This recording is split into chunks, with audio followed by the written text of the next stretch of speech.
N که حضرت آقای قاضی میفرمودن هر کس نماز اول وقت بخونه به مقام میرسه، آیا نماز با حضور قلب مرادشون بوده یا نه؟ اگه به نماز بخونه با سوال میکنم که چجوری بخونه نماز رو، به چه سببی بخونه نماز کامل را.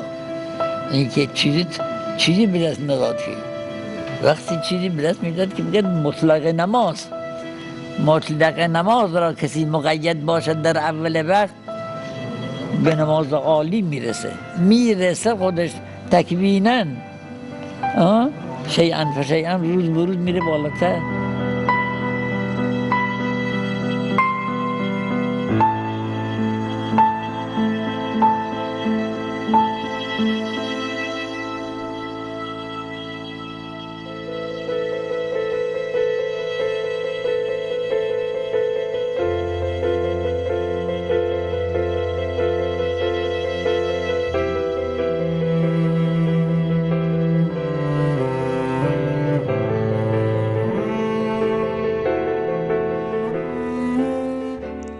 کبھی ہم مغرب و عشاء کی نماز کے لیے اجازت چاہتے تو وہ وہیں گھر میں نماز ادا کرتے، ہم ان کی اقتداء میں نماز پڑھتے تھے۔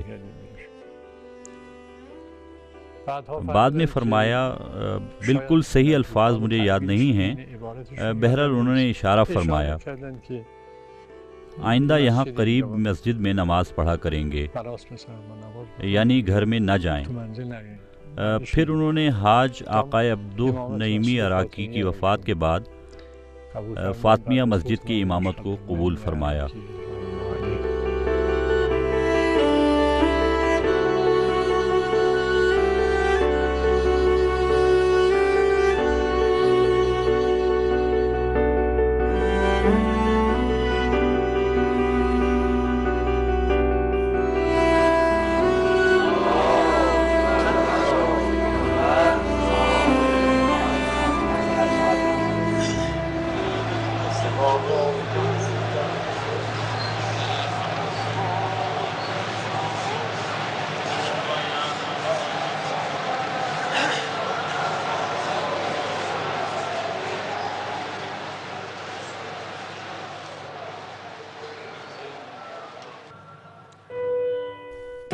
سن 1961 میں آیت اللہ العظمی بروجردی دنیا سے چلے گئے۔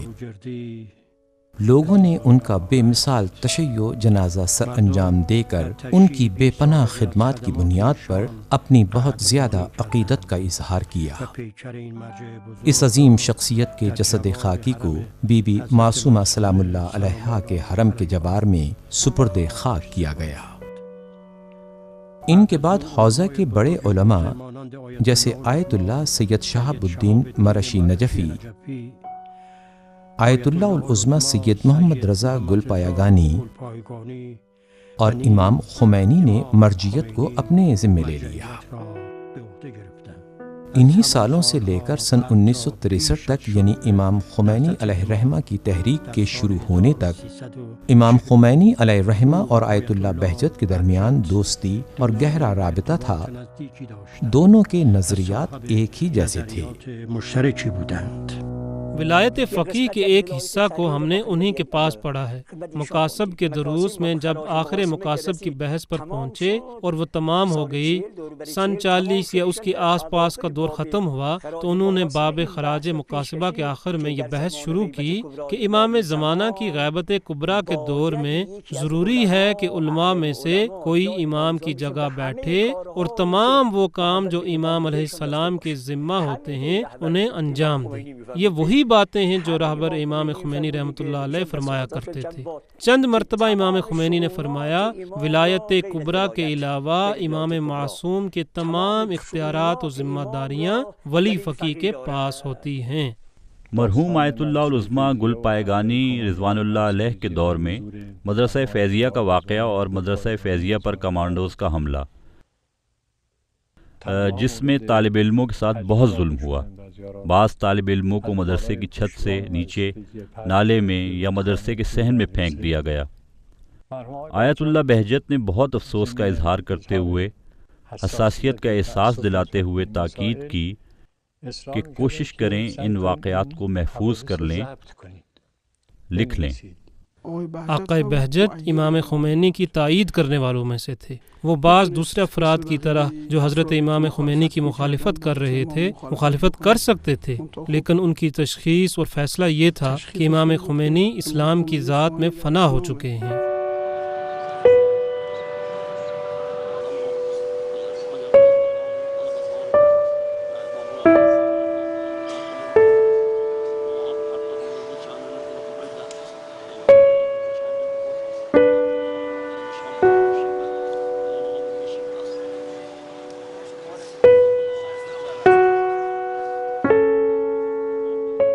کافی رات گزرنے کے بعد کسی نے دروازے پر دستک دی۔ ہم کھولنا چاہتے تھے لیکن قبلہ محترم نے کہا نہیں، میں خود جاتا ہوں۔ ہم بہت پریشان ہو گئے کہ آقا خود کیوں جا رہے ہیں۔ رات بہت دیر ہو چکی تھی۔ جب گئے اور واپس آئے تو کہنے لگے انہیں لے گئے ہیں، انقلاب کے بعد کی بات ہے۔ معلوم ہوا کہ حضرت امام کو قم سے لے گئے ہیں۔ ہم نے کہا نہیں، یہ کوئی افواہ ہے۔ کہنے لگے نہیں، ان کے دوستوں میں سے ایک تھا۔ ہم نے کہا شاید کوئی اور بات ہو۔ کہنے لگے نہیں، اس سلسلے میں مجھے خبر ہے اور فلاں صاحب کو خبر ہے۔ کہتے ہیں کہ ان کی طبیعت خراب ہو رہی تھی، اس لیے انہیں تہران لے جا رہے ہیں۔ امام خمینی نے فرمایا ہے کہ میری طرف جائیں تاکہ میں ان کے لیے دعا کروں، اور میں نے بھی دعا کی ہے۔ جب امام خمینی کو تہران لے گئے، آقا بہت زیادہ پریشان رہتے تھے۔ پھر چند دن بعد فرماتے ہیں کہ بہت بڑی مصیبت و مشکل تھی جو ان سے دور ہو گئی۔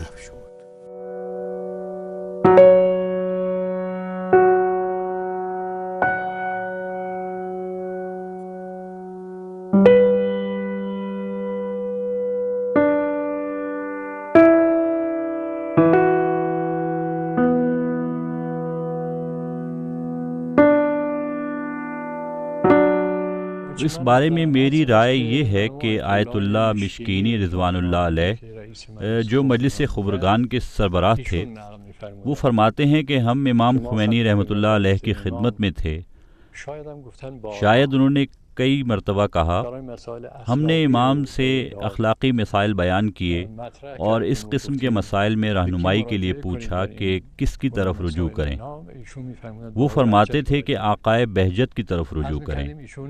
ہم عرض کرتے کہ وہ قبول نہیں کرتے، اس بات سے دور رہنے کی کوشش کرتے ہیں۔ وہ نہیں چاہتے کہ اس عنوان سے پہچانے جائیں۔ امام پھر بھی فرماتے کہ انہی کے پاس جائیں، اصرار کریں۔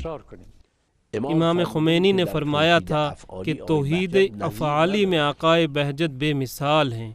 امام خمینی آقا بہجت کے خاص ارادت مندوں میں سے تھے۔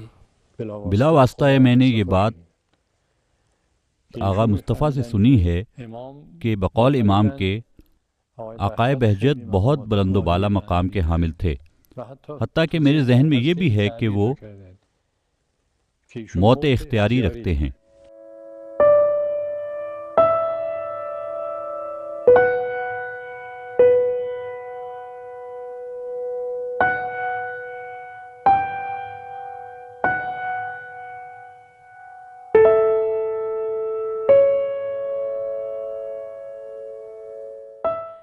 جس زمانے میں مرحوم آیت اللہ بہجت ایران آئے تھے، مرحوم آیت اللہ قاضی رحمۃ اللہ علیہ کے لیے ایک خط بھیجا انہوں نے۔ اس خط میں مرحوم آیت اللہ بہجت نے یوں لکھا تھا کہ ایک سوال ہے، وہ یہ کہ اگر کسی شخص کے لیے موت اختیاری واقع ہو اور یہ اختیاری موت 3 دن رات تک طویل ہو جائے،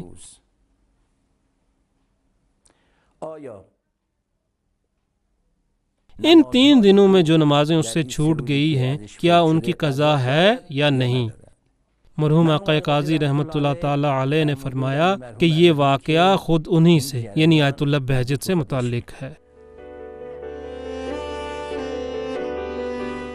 جس راستے پر آیت اللہ بہجت جا رہے تھے وہ ایسا راستہ تھا جس پر ہر کوئی آگے جا سکتا تھا، اپنی ہمت کے مطابق معنویت و معرفت تک پہنچ سکتا تھا۔ آیت اللہ العظمی بہجت کسی کو بھی خصوصیت کا حامل نہیں سمجھتے تھے۔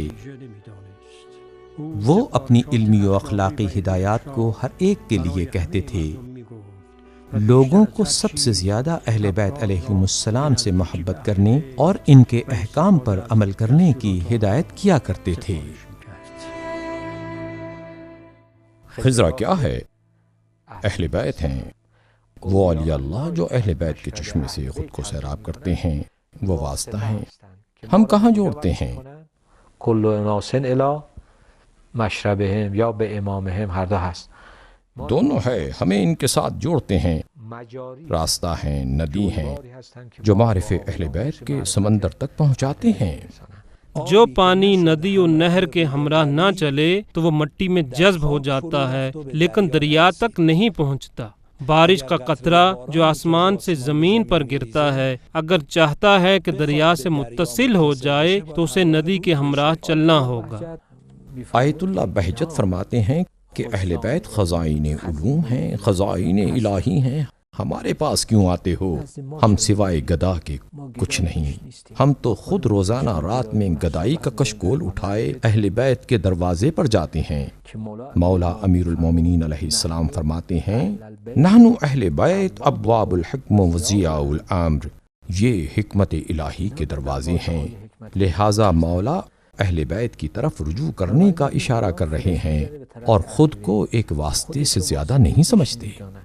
وہ درس میں اکثر کہا کرتے تھے کہ ان کا ہم و غم مولا امیر المومنین علیہ السلام کی ولایت کا اس بات کرنا ہے اور محبت اہل بیت کا اظہار۔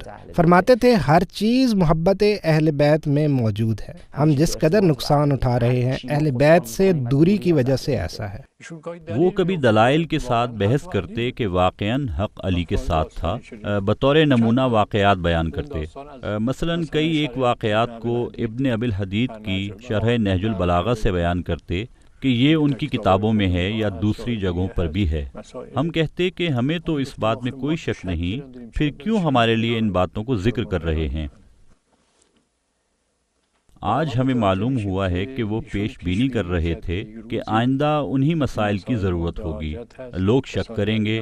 مثلا فرض کریں کہ من کنت مولا فہذا علی مولا کے بارے میں خیال کرتے ہیں کہ مولا سے مراد ان کے دوست ہیں۔ مقام منزلت اہل بیت علیہم السلام کی معرفت کے حصول کے لیے صرف درس و تدریس کافی نہیں ہے، بلکہ مناسب اعمال کی بجا آوری بھی ضروری ہے۔ وہ ہر روز حضرت معصومہ سلام اللہ علیہا کے حرم میں جایا کرتے تھے، ایک کونے میں بیٹھ جاتے اور پھر بہت دیر تک تقریباً 1 گھنٹہ دعا و توسل میں مشغول رہتے۔ یہ وہ معمول تھا جو آیت اللہ العظمیٰ بہجت نے جب سے قم تشریف لائے اس وقت سے اپنی زندگی کے آخری ایام تک عمل کیا تھا، اور 60 سال تک عملی طور پر اس کی طرف دعوت دیتے رہتے تھے تاکہ وہ امامت و ولایت کی حقیقت سے قریب تر ہو جائیں۔ ان بزرگواروں نے اہل بیت کے حضور میں اتنی زیادہ گدائی کی ہے کہ دیکھنے کے لائق ہے۔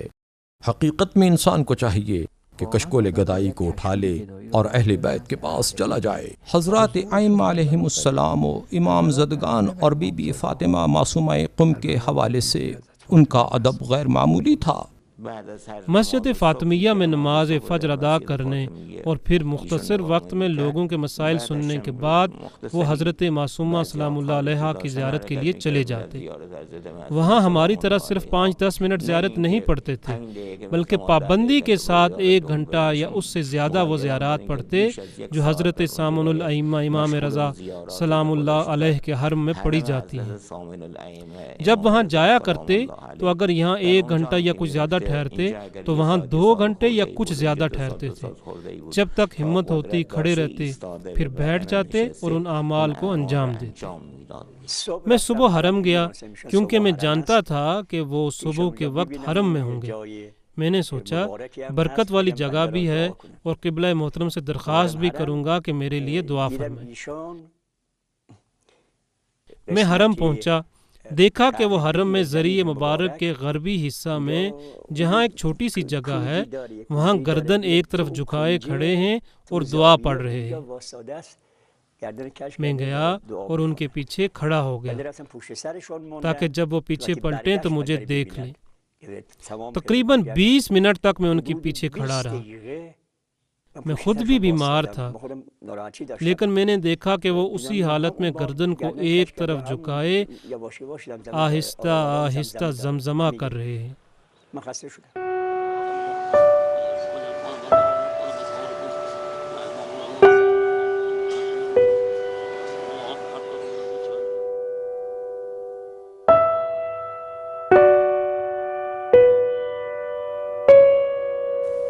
میں تھک گیا، پھر میں ادھر سامنے چلا گیا۔ وہاں بھی ایک پتھر تھا، قالین نہیں بچھا ہوا تھا۔ وہاں میں سنگ مرمر پر بیٹھ گیا تاکہ وہاں سے آقا کو دیکھتا رہوں، اور جو ہی وہ پلٹیں میں فوری طور پر ان کے پاس پہنچ جاؤں اور اپنی درخواست ان کی خدمت میں کروں اور ان کا زیادہ وقت نہ لوں۔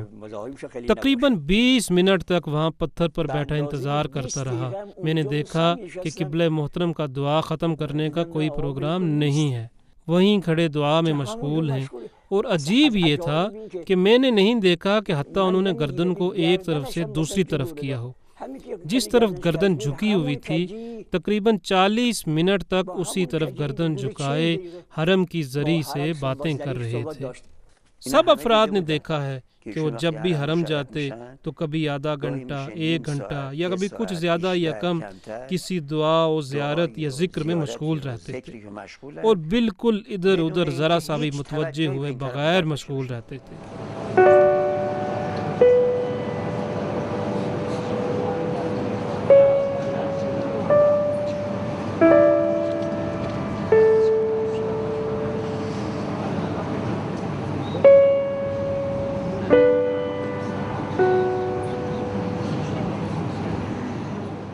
امام باقر علیہ السلام نے فرمایا، بنی الاسلام علی خمس، اسلام کی بنیاد 5 چیزوں پر ہے۔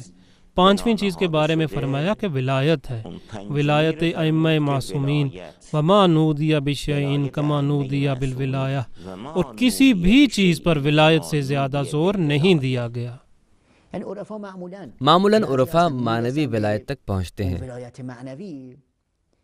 ان میں سے بعض ظاہری ولایت کو کسی حد تک اہمیت نہیں دیتے، لیکن وہ ایسے نہ تھے۔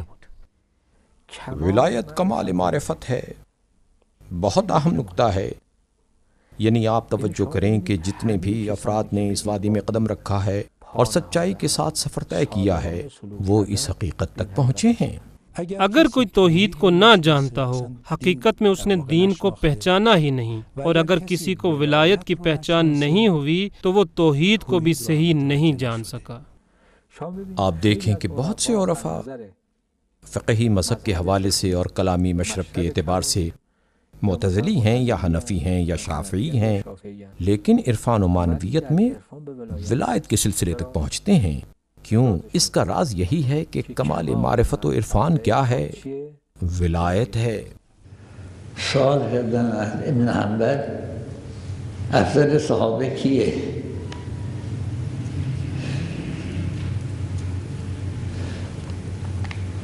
گفت کسی را نمیدونم کی را تعیین کرد. گفت چرا علی را نگفتی؟ تو که با علی اخلاص داشتی. گفتی شما سوال از صحابه کردی. علی از صحابه نیست، علی نفس پیغمبر است، جان پیغمبر است، روح پیغمبر است و از صحابه حکمی که برای صحابه دارد برای علی میکنیم.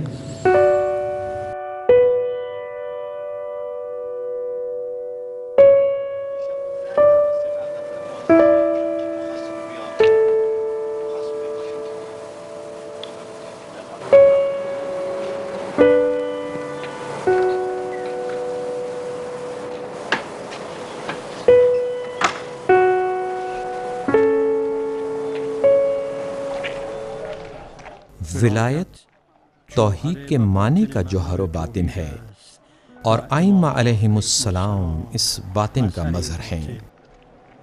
اس حقیقت تک پہنچنے کے لیے ضروری ہے کہ ائمہ علیہم السلام کے حضور میں انتہائی ادب و احترام کے ساتھ زانو طے کریں۔ یہی دلیل تھی کہ آیت اللہ العظمیٰ بہجت ہر سال گرمیوں میں سلطان ولایت حضرت رضا علیہ السلام کی بارگاہ میں پناہ حاصل کیا کرتے تھے۔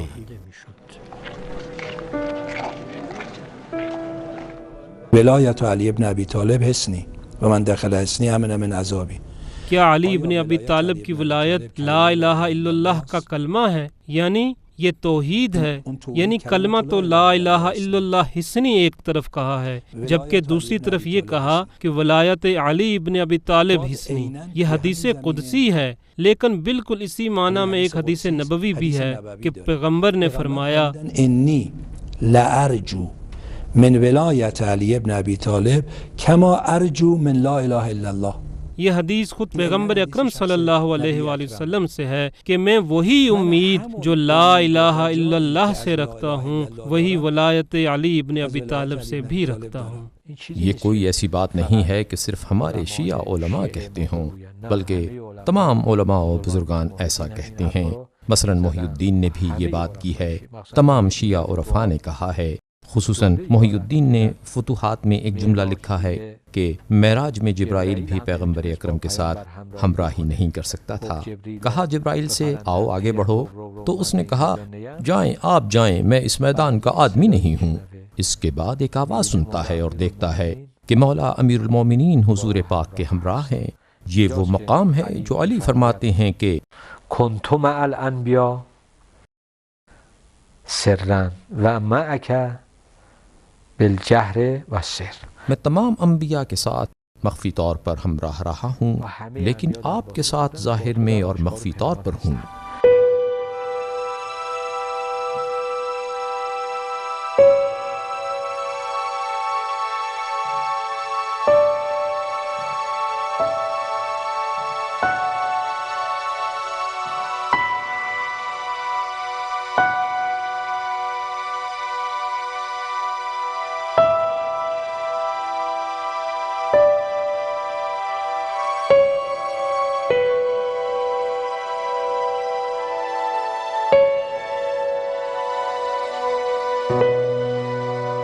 ها علی بشر کیف بشر ربه فیه تجلی و ظهر. یہ حقیقت الہی کا ظہور، اس کی صفات، آثار اور افعال کا ظہور اس مظہر کے ذریعے جو اس کا مظہر قرار پایا ہے. یہ کیوں مظہر بنا ہے؟ اس لیے کہ مقام قرب پا گیا. ولی قریب ہونے کے معنی میں ہے.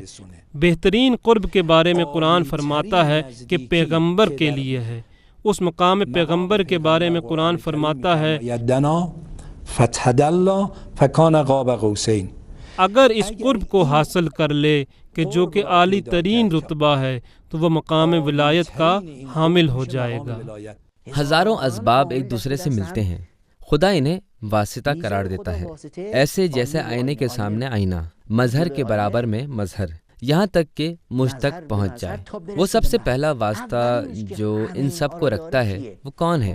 ہم کہتے ہیں کہ معصوم ہے، جو صادر اول ہے. صادر اول یعنی ایسا وجود جو ان تمام کمالات کو رکھتا ہے، یعنی وجود محمدی صلی اللہ علیہ وآلہ وسلم، وجود معصومین علیہم السلام اجمعین. ہم کہتے ہیں کہ ذات اقدس الہی نے جب خلق فرمایا تو اشرف المخلوقات انسان کو بنایا گیا. قرآن کریم کی آیات کے مطابق انسانوں سے پہلے جنوں کو خلق کیا گیا، فرشتے خلق ہوئے، حیوان، جمادات و نباتات بھی خلق ہوئے، لیکن خلیفۃ اللہ بننے کی اہلیت ان میں سے کسی کے پاس نہ تھی. لہٰذا انسان کی خلقت پر ذات اقدس الہی فرماتی ہے کہ انی جاعل فی الارض خلیفہ. اب دیکھیں کہ خلیفہ کیا ہے. خلافت جب توحید تک پہنچتی ہے تو وہ ایک سکے کے دو رخ کی طرح ہے. جب توحید کے مقام تک پہنچ جائے تو خلیفۃ اللہ بن جائے گا، یعنی ایسا آئینہ جو مکمل الہی ہے. خدا تعالیٰ نے اس پر اپنا جلوہ کیا ہے، اسی لیے تمام علم الہی جو ظہور رکھتا ہے وہ اس سے آگاہ ہے، کیونکہ اس کا آئینہ بن گیا ہے. بالکل ایسے ہی جیسے ایک آئینہ مکمل طور پر انسان ہوتا ہے، وہ حضرت حق کے وجود کا عکاس ہوتا ہے. ہم معتقد ہیں کہ معصومین ایسے ہی ہیں، یعنی خدا نے اپنے وجود کو، اپنے نور کو ان میں منعکس کیا ہے بلا تشبیہ. اگر آپ ایسی جگہ داخل ہوں جہاں خدا اور معصومین ہیں، آپ غلط فہمی کا شکار ہو جائیں گے کہ ادھر اصل ہے یا ادھر فرع ہے، ادھر اصل ہے یا ادھر فرع ہے. لا فرق بینکم و بینہم الا انہم عبادک. تمہارے اور ان ارکان عبادت یعنی چہاردہ معصومین کے درمیان فرق نہیں ہے، لیکن یہ تمہارے بندے ہیں۔ یعنی کیا ہے؟ یعنی ان کے پاس اپنا ذاتی نور نہیں ہے۔ اگر ایک لہجے کے لیے تم اپنا نور ہٹا لو تو کچھ بھی نہیں رہے گا، لیکن جب تک نور روشن ہے ادھر بھی ہے جبکہ وہ عبد ہے۔ لا فرق بینک و بینهم الا انهم عبادک، یک کلمه به این مختصری تمام مطالب توش هست. لا فرق الا انهم عبادک، بدءها من و بعودها الیک اعضاد و اشهاد و مناط حفظة و رضات عجائب و غرائب. تو همین ادعیه‌ای که رسیده است از ائمه معصومین آدم میفهمد که اینها تالی قرآن هست.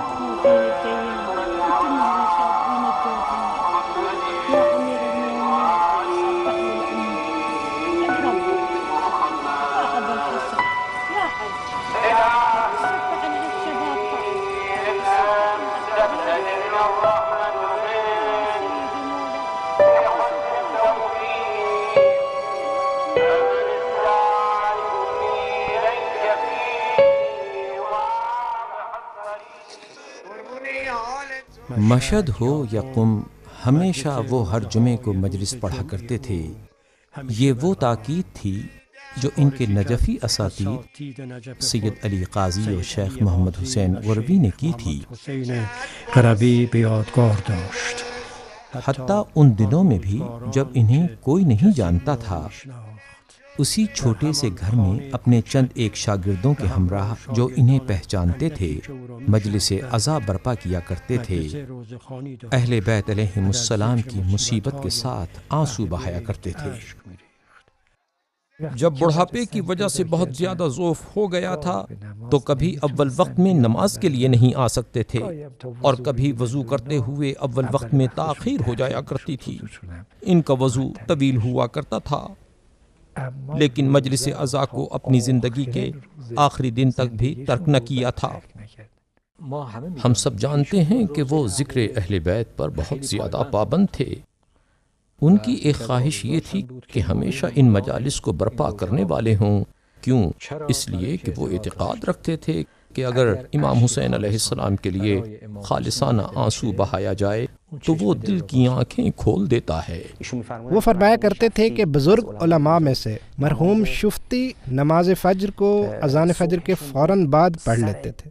سب کہتے ہیں کہ قبلہ صبر کریں صبر کریں، آپ کیوں نماز فجر کو اتنی جلدی پڑھ لیتے ہیں؟ مرحوم شفتی فرماتے تھے کہ میری نظر میں سب سے زیادہ اہم مستحب نماز تہجد ہے۔ جب میں اس طرح نماز پڑھتا ہوں تو وہ لوگ جو میری نماز میں شرکت کے لیے آتے ہیں معمولاً کچھ پہلے جاگتے ہیں، اس طرح ان کے پاس وقت ہوتا ہے کہ وہ نماز تہجد پڑھ سکیں۔ پھر وہ مزید فرماتے کہ میری نظر میں اس سے بھی زیادہ اہم مستحب سید الشہداء امام حسین علیہ السلام پر گریہ کرنا۔ وقتی پاشو رو رکاب میذاره دل همه پر درده وقتی پاشو رو رکاب میذاره امون ایده امون ایده امون ایده وای از غریبی امون ایده امون ایده امون ایده وای از غریبی همه امون ایده امون ایده۔ اگر امام حسین نہ ہوتے تو سوختہ دل عاشق اس آتش فشان سینے کو، اس غم و اندوہ سے پر سینے کو کہاں خالی کرتا؟ یہ ہے صرف کھڑکیوں کو نہیں بلکہ تمام دروازوں کو اکھاڑ پھینکا ہے۔ امام حسین قلب کو ذات حق کی ربوبیت کے ساتھ جوڑ دیتے ہیں۔ یہ ایک طرح کا مستحب ہے، شکل کے اعتبار سے ایک مستحب ہے، لیکن دسیوں سینکڑوں مستحب اس ایک مستحب عمل میں پوشیدہ ہیں۔ ان کے زمانے میں ہم چھوٹے طالب علم تھے جب ان کی مجالس میں شرکت کیا کرتے تھے۔ اس وقت میں آیت اللہ بہجت کو کوئی نہیں جانتا تھا۔ وہ اپنے گھر میں بیرونی چھوٹے سے کمرے میں جہاں 7-8 افراد بیٹھتے اور مجلس عزا ہوا کرتی تھی۔ شد وقت خدا فضی منز مدینه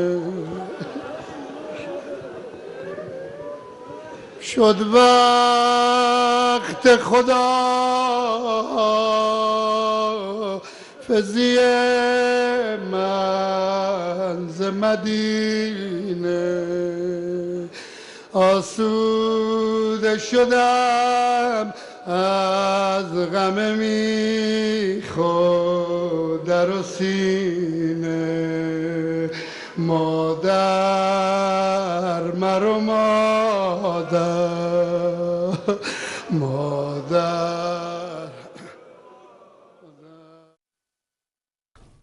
ہم دیکھتے تھے کہ ہمیشہ قبلہ کے ہاتھ میں تسبیح ہوا کرتی تھی، جبکہ درس کے موقع پر تسبیح کی ضرورت تو نہیں ہوا کرتی۔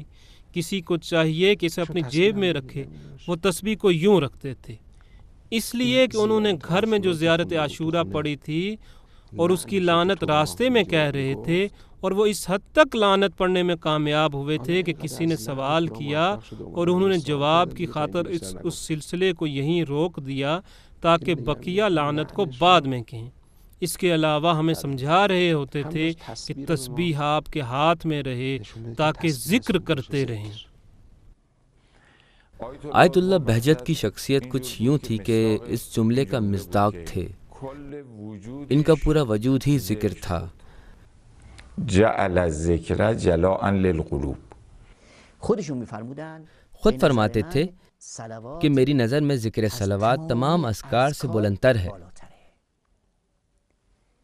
یہ بات آقا بہجت کی عظمت پر دلیل ہے، یعنی وہ صرف فنا کے مسائل پر ہی نہیں بلکہ بقا کے مسائل پر بھی متوجہ تھے۔ اس کے علاوہ دوسروں کو تربیت دینے کے لیے اور عوام الناس کے لیے بھی یہی بہتر ہے۔ ذکر کی کئی اقسام ہیں، لفظی ذکر، قلبی ذکر، خفی ذکر، اخفا ذکر۔ آیت اللہ العظمہ بہجت دائم الذکر تھے، یعنی ہمیشہ ذکر کی حالت میں رہتے تھے۔ آقا یک کسیه میگه اصلا علاقه‌ای به خوندن قرآن ندارم، چیکار کنم؟ یک کسیه میگه اصلا علاقه‌ای به خوندن قرآن ندارم، چیکار کنم؟ زیاد صلوات بفرستد، علاقه داره یا نداره؟ صلوات بفرستد، همون هدایتش میکنه. ببخشید برای رفع تحیر و تشخیص تکلیف در امور مهمه باید چیکار کرد؟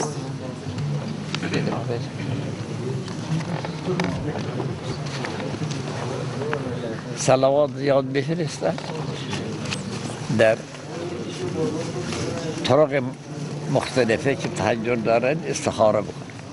آقا فضیلت لعن بالاتره یا صلوات؟ فضیلت لعن بالاتره یا صلوات؟ مثل اینکه لعن تخلیه است و صلوات تحلیه است. اول باید جارو کن تو خانه و پس می همان طلب. اس زمانے میں جس چیز نے مجھے اپنی طرف متوجہ کیا میرے لیے ایک سوال تھا جس کا جواب مجھے معلوم نہیں تھا۔ وہ یہ تھا کہ یا ستار کا ذکر بہت زیادہ کیا کرتے تھے۔ میرا سوال یہ تھا کہ اتنے زیادہ اسماء الہی ہونے کے باوجود وہ کیوں اس اسم کو زیادہ تکرار کیا کرتے تھے؟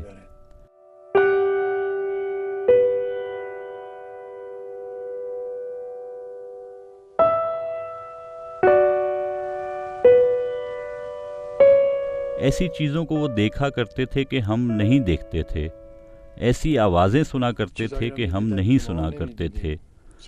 صرف ہم ہی نہیں، ہم سے بڑے افراد بھی نہیں سن سکتے تھے۔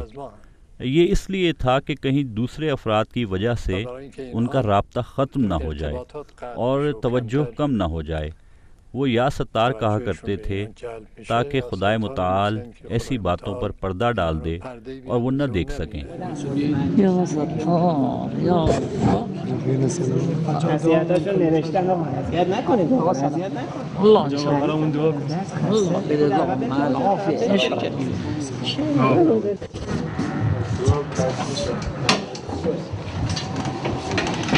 حفظه الله ان شاء الله پدر شماست یا پسر شماست آقا الله مسلم جعفر مسلم خیلی سلام خیلی موضوع عجیب خدا بسم الله یا الله یا ستار یا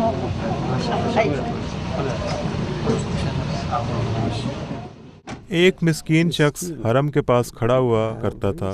کچھ لوگ اس کی مدد کیا کرتے تھے اور وہ اندھا تھا. میں وہاں گزر رہا تھا. میں نے دیکھا کہ ہوا سرد ہے اور وہ سڑک کے کنارے کھڑا کسی کا انتظار کر رہا ہے تاکہ کوئی اس کا ہاتھ پکڑے اور اسے سڑک پار کروا دے. میں اسی وقت قبلہ محترم سے ملاقات کے لیے جا رہا تھا. میں نے دیکھا کہ وہ بیچارہ راستے میں کھڑا ہے. میں نے پوچھا کہاں جانا چاہتے ہو؟ بولا سڑک کے اس پار.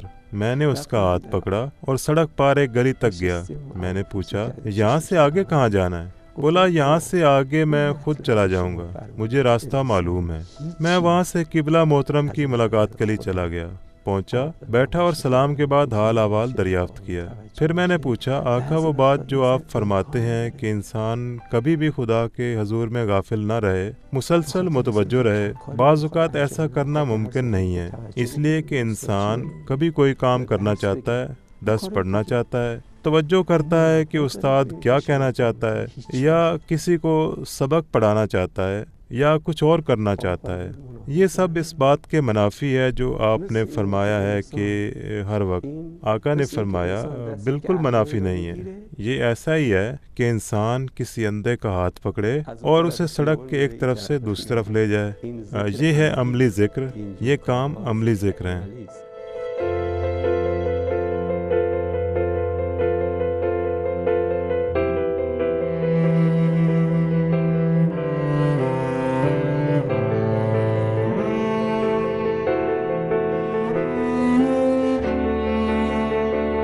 یہ سفر جاری ہے.